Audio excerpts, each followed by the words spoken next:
Kembali lagi di channel Mitologi. Kali ini saya akan mereview sebuah film yang berjudul Turning Red. Film berjudul Turning Red ini adalah film animasi yang bergenre komedi fantasi, yang dirilis tahun 2022, serta didistribusikan oleh Walt Disney. Turning Red disutradarai oleh Dom Sy, dan ini adalah film debutnya sebagai sutradara. Tidak pakai lama lagi, mari kita mulai ceritanya. Kisah ini dimulai dengan seorang anak yang biasa dipanggil Mei. Ia adalah anak perempuan keturunan Tionghoa, yang tinggal bersama kedua orang tuanya, yaitu Ming dan Jin, di Toronto, Kanada pada tahun 2002. Mei menjelaskan bahwa ia adalah seorang anak yang berprestasi, dan tujuan hidup satu-satunya adalah membuat kedua orang tuanya bangga, terutama sang ibu.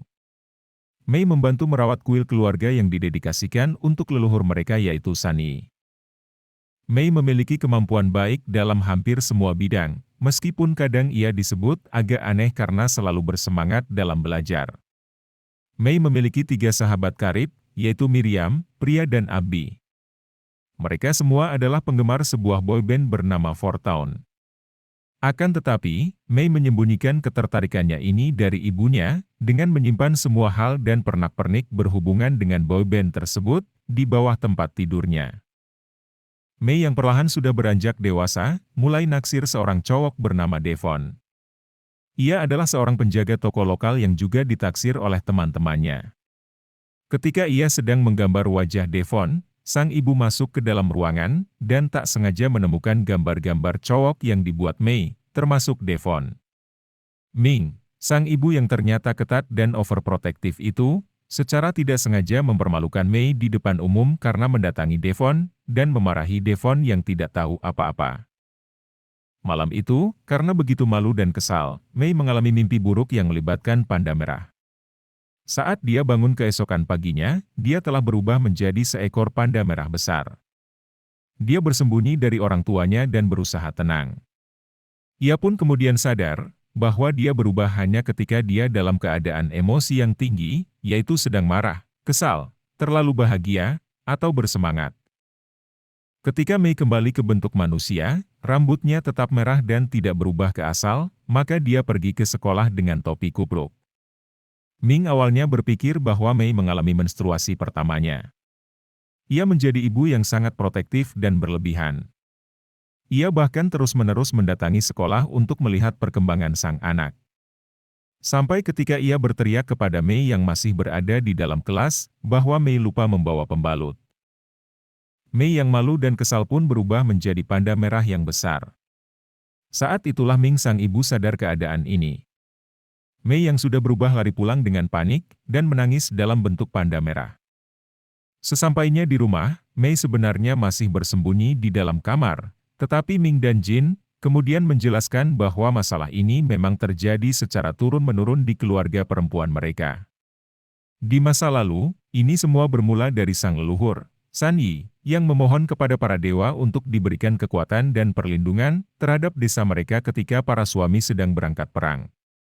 Sunny diberikan anugerah transformasi menjadi panda merah yang sakti, untuk melindungi putrinya dan desanya selama masa perang, dan akhirnya semua keturunan perempuannya juga memiliki kemampuan ini.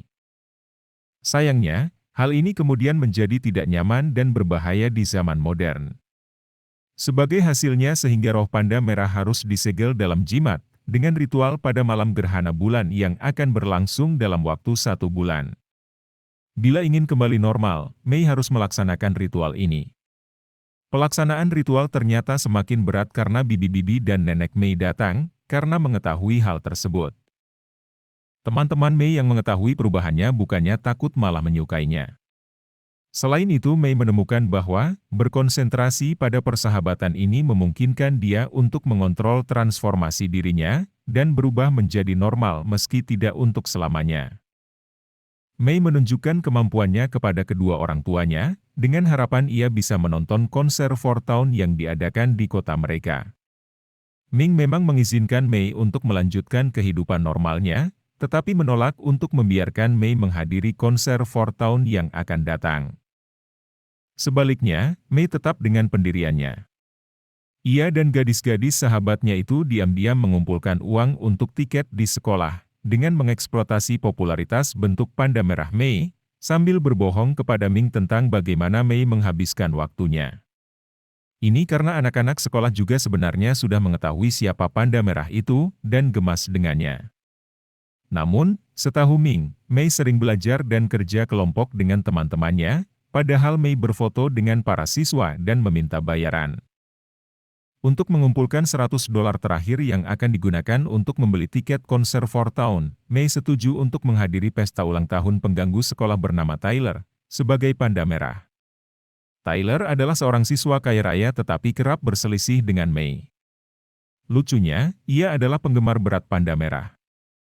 Di pesta yang awalnya berjalan lancar itu, Mei kesal mengetahui bahwa konser akan diadakan pada malam dia akan menjalani ritual. Ini berarti ia tak mungkin menghadiri konser, atau panda merah tak akan hilang selama-lamanya dari dirinya. Dalam kemarahannya, dia menyerang Tyler karena dia menghina keluarganya. Mei juga menakuti anak-anak lain. Ming yang sadar bahwa Mei menghilang dari kamarnya, kemudian mengetahui aktivitas Mei. Anehnya, Ming malah menuduh teman-temannya yang merusak dan memanfaatkan Mei yang merupakan anak baik.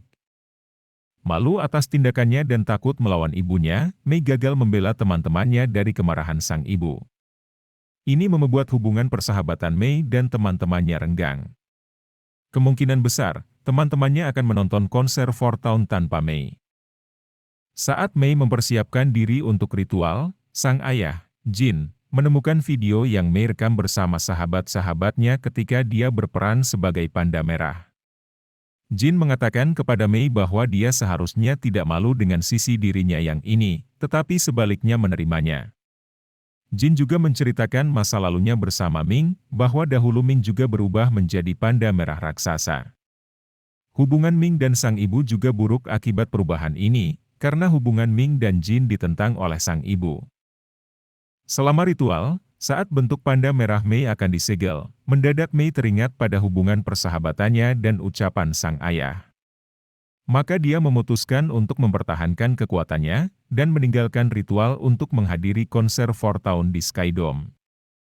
Dalam usahanya melarikan diri, dia mematahkan jimat Ming sehingga melepaskan roh panda merah ibunya itu juga yang begitu kesal dan marah, karena perilaku Mei yang dianggap kurang ajar dan melanggar aturan tersebut. Di konser Mei berdamai dengan teman-temannya dan menemukan bahwa Tyler juga seorang penggemar Four Town. Sementara keadaan di konser baik-baik saja dan menyenangkan. Mei dapat berubah menjadi manusia sesuai keinginannya, selama ia berfokus pada teman-teman dan persahabatannya. Namun, Ming yang marah, setelah menjadi panda merah yang berukuran begitu besar melebihi tinggi gedung-gedung, datang dan mengganggu konser tersebut. Ming berniat untuk mengambil Mei kembali dengan paksa, dan membuat semua orang takut. Mei dan Ming berdebat tentang kebebasan. Mei mengatakan bahwa ia telah dewasa dan berhak memiliki hidupnya sendiri, dan sang ibu harus dapat mulai menerimanya. Sang ibu tidak terima dan makin marah. Saat mereka bertengkar, Mei secara tidak sengaja membuat ibunya pingsan. Nenek dan bibi Mei mematahkan jimat mereka untuk menggunakan roh panda merah mereka sendiri, untuk membantu menyeret Ming yang berbentuk panda merah raksasa itu, ke dalam lingkaran ritual baru. Teman-teman Mei dan Four Town bahkan ikut bernyanyi untuk menyelesaikan ritual, yaitu mengirim Mei, Ming, dan bibi-bibi lainnya serta sang nenek ke dunia astral. Di dalam dunia astral itu, Mei berdamai dengan ibunya. Selain itu, Mei juga membantu Ming memperbaiki ikatannya dengan ibunya sendiri, yaitu nenek Mei. Bibi-bibi, ibu dan neneknya, akhirnya menyimpan roh panda merah mereka di dalam jimat baru, tetapi Mei memutuskan untuk mempertahankan roh panda merahnya. Ming kali ini menerima bahwa Mei sudah menemukan jalannya sendiri. Di akhir cerita, Mei menerima bentuk panda merahnya dan berubah sesuai keinginan.